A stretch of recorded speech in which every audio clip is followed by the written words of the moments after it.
சென்னையில் உள்ள பெரம்பூர் அன்றும் இன்றும் ஞானிகர்களிடம் கோட்டையாக இருந்து வருகிறது.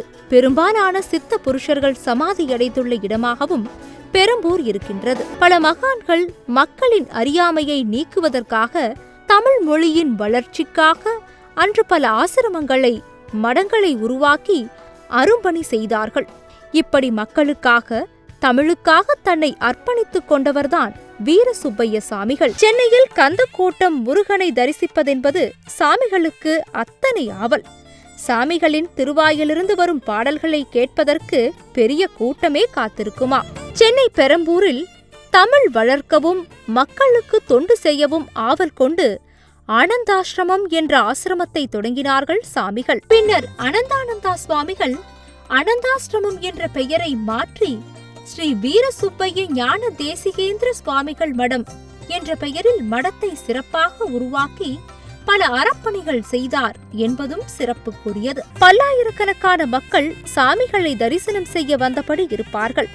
சாமிகளை பார்த்துவிட்டாலே போதும், பிணி அகலும், மனம் தெளியும் என்பதை உணர்ந்து பல இனியவர்கள் பணிந்து வணங்கி செல்வர். பல்லாயிரம் மக்களுக்கு நன்மை செய்து அந்த பகுதியே இன்று செல்வ செழிப்போடு இருப்பதற்கு காரணமாக விளங்கும் சாமிகள் தாம் குறித்த நேரத்தில் 1931 புரட்டாசி மாதம் சுவாதி நட்சத்திரத்தில் சமாதியானார். சாமிகளின் சமாதியின் மீது அன்னார்ந்து பார்த்தால் கருடன் சுற்றுவதை பார்க்கலாம்.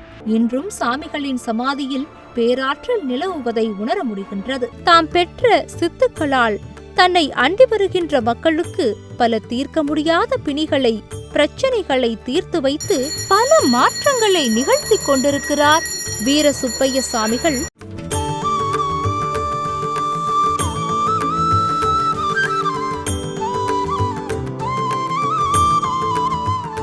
மகான்களை படிக்கும்போது எனக்கு தோணும், வள்ளல் பெருமானாரையும் அருட்தந்தையினுடைய உலக சமாதானத்தை படிக்கும்போது ஆச்சரியப்பட்டு இருக்கிறேன்.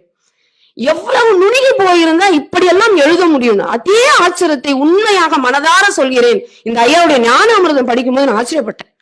ஞான அமிர்தம். நாம் எங்கும் ஏமாறாமல் சித்த நிலை உடையவர்கள் எப்படி இருப்பர்?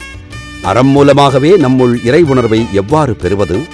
சித்தர்கள் அருளை பெறும் சூட்சும வழிகளையும், இயல்பான வாழ்விலே ஞான வாழ்வை வாழும் வழிகளையும் சித்தர்கள் சொன்னதை எளிமையான முறையில் எல்லோரும் புரிந்து கொள்ளும் வகையில் இந்நூல் படைக்கப்பட்டிருக்கிறது. நூல் உங்களுக்கு வேண்டுமா?